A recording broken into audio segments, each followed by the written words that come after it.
Hey, what's up, Nick? This is a quick demo video for you for your Luke Hero from KR Sabers.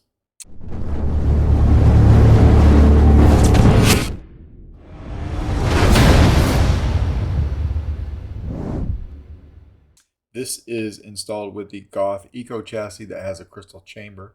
So I'll show you that here in a second. A 2-button setup.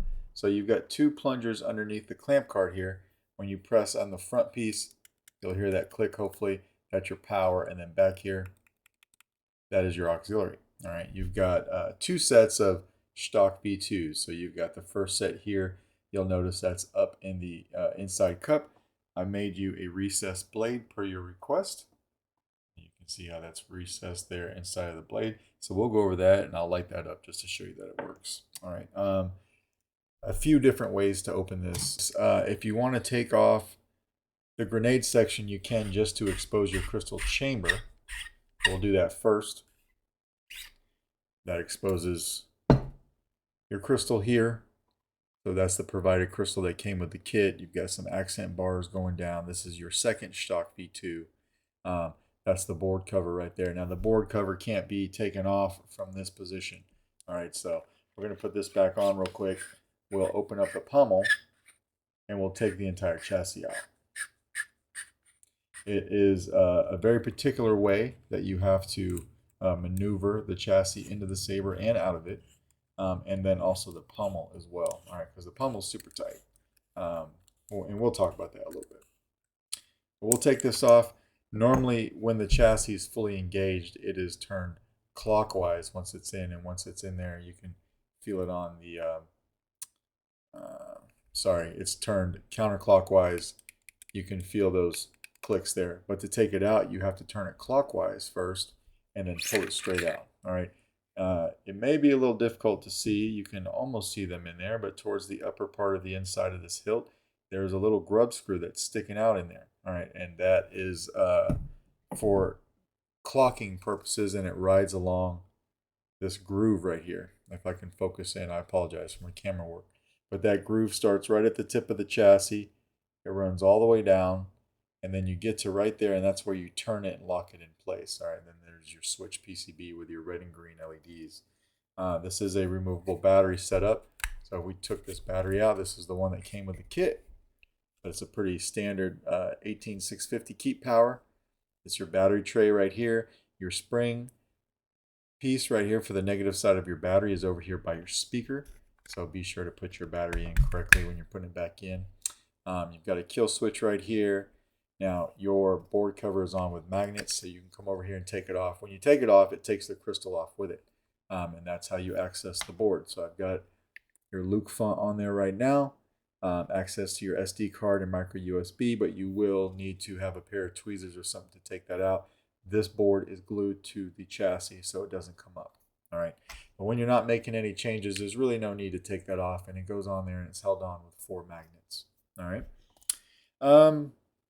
the chassis a little bit. So the speaker compartment was a little bit too small for the actual speaker that was provided, and when I glued this in, I tried to cut along the inside of the chassis a little bit, but I still bowed out the chassis when I glued the speaker in. So I had to do a lot of sanding around here, probably for a good 30 minutes trying to sand this. That's why you'll notice the speaker is very round and smooth right there. Sanding all the pieces here that bowed out so that the pommel would fit on. It still didn't fit. What I ended up doing is taking this pommel piece, putting it on my lathe, and I bored out a little bit, as much as I possibly could actually, and not interfere with the threading. If you go too much, you'll cut into threads and it will be a disaster. So I did as much as I could. That way this pommel now does fit onto the chassis, but as you can see, it's very tight, which means you're going to have to do a little turn at the very end, and I'll go over that with you, all right, to get the Saber to work. So we'll come over here and we'll flip our switch. And the last thing I saw were the eyes of a frightened boy whose master had failed him. So you see you've got your crystal pulsing when the Saber's off.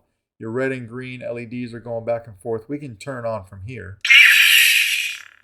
I've got your crystal going solid. It does react to the auxiliary button.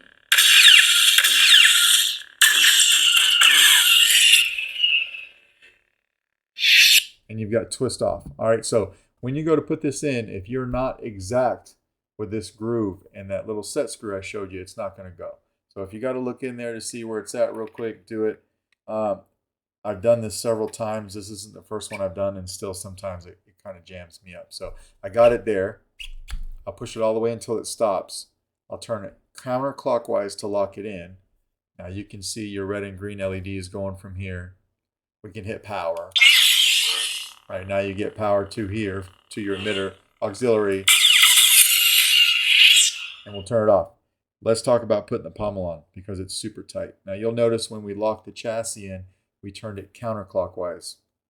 But when you put the pommel on and you're screwing it in, it's a clockwise motion. So what you're essentially doing now is you are releasing or turning that chassis, and the switches and the plungers aren't clocked anymore. So once you get this all the way tight, you're going to want to back it up about a eighth of a turn or so, because it brings that chassis back into alignment and we can hit power again.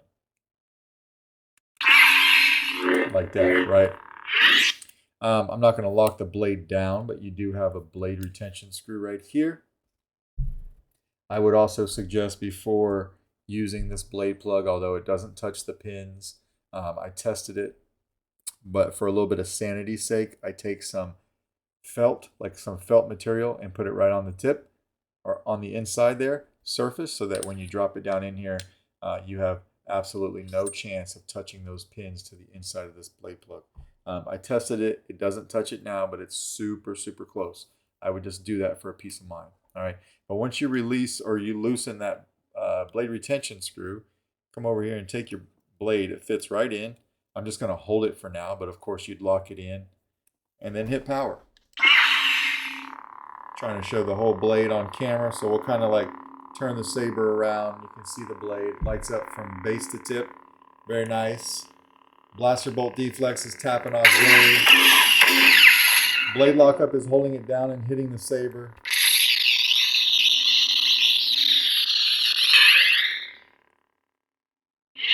All right, we'll turn it on and off a few times so you can see the scrolling on the blade.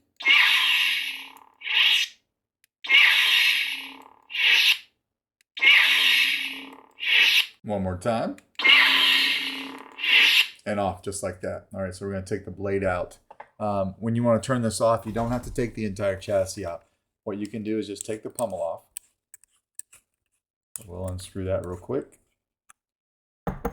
You do have access to your kill switch right here. Now it's sticking out about halfway, but it's plenty of space for you to take your finger and turn it off. So we'll turn it on and then turn it off from here.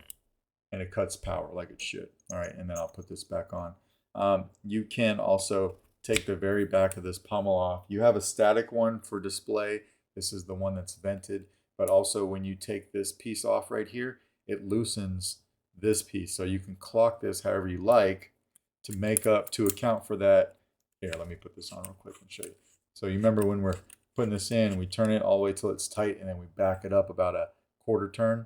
If you want to account for that quarter turn in the clocking, you can do that from right here. So I hope that makes sense. All right. But that is basically your KR Sabers Luke ROTJ Hero with recessed blade. Let me know if you have any questions. I have some blade material coming to me this week. As soon as that gets here, I'm going to use that box to ship your blade. So it will be later this week before I ship the blade. I can ship the saber tomorrow if you like. They will probably end up going in 2 separate boxes because this won't fit in the box that the blade material is coming in. It's made specifically for the blade material. But let me know if you have any questions. All right, thanks, Nick.